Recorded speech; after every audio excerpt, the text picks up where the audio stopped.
Hi, and welcome to PD in Pieces, where we take big literacy concepts and break them down into bite-sized pieces. So today's question is, what are heart words?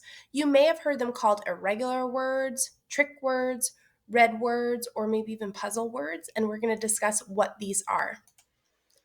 So, what are heart words? Heart words are words that have parts that don't follow regular sound spelling correspondences. So, basically, the sounds that you hear don't match the letters that you see. So, these tricky parts can't be sounded out, and so they need to be memorized by heart. For example, let's look at the word what. You hear three sounds in this word t. The first sound matches the digraph that we see. WH spells w, right? So it matches. It's perfectly decodable. The last sound, t, also matches. The sound matches the symbol. The T represents the t sound. However, the tricky part that must be memorized by heart is that A. The A, we hear it saying in the word what. And so when we go to spell this word, WH, A, T, we need to memorize that the A actually is the letter that represents the sound. The A is the heart part. This is a heart word. So I want to talk about the two types of heart words. We can have temporary heart words and permanent heart words. So I'll give you an example of both.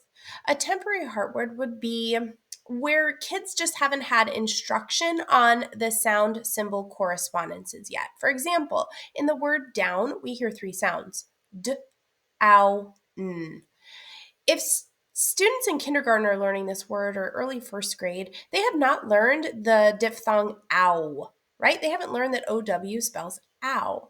And so when you're teaching kids this word, it is a temporary heart word because they haven't learned this yet. So this is a part that they need to memorize by heart. But eventually, once you teach the diphthong OW, you would pull that heart off of the word and it now becomes a perfectly decodable word.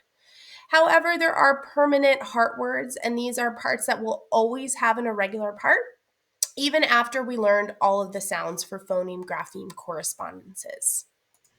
Some more things to know about heart words. So, whenever possible, we want to have kids orthographically map words. And this is basically the process that our brains use to connect sounds in words to their written letters. And then this helps students recognize and remember words. So it's important for heart words because it helps students remember the tricky part, right? That heart part, that irregular part.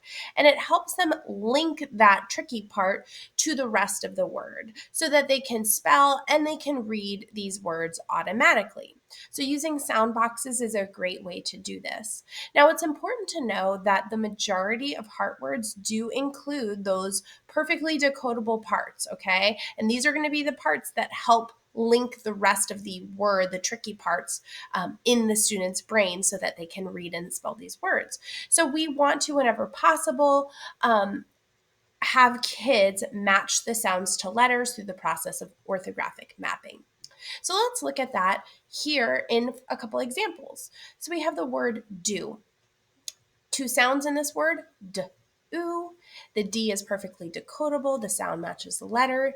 The O is the tricky part, right? O doesn't usually represent oo, so that is a portion that must be memorized by heart.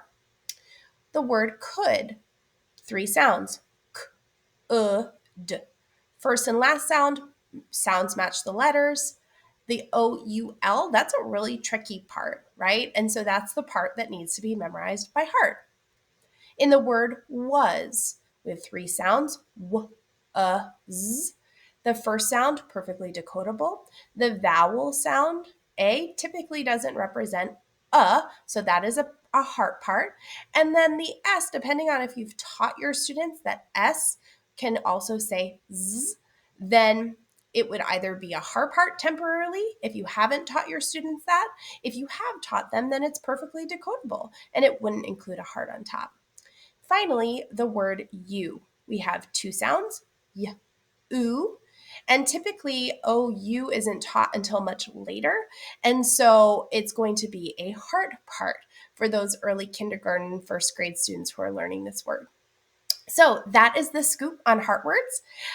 Thanks for joining me in this PD in Pieces, and I will see you next time.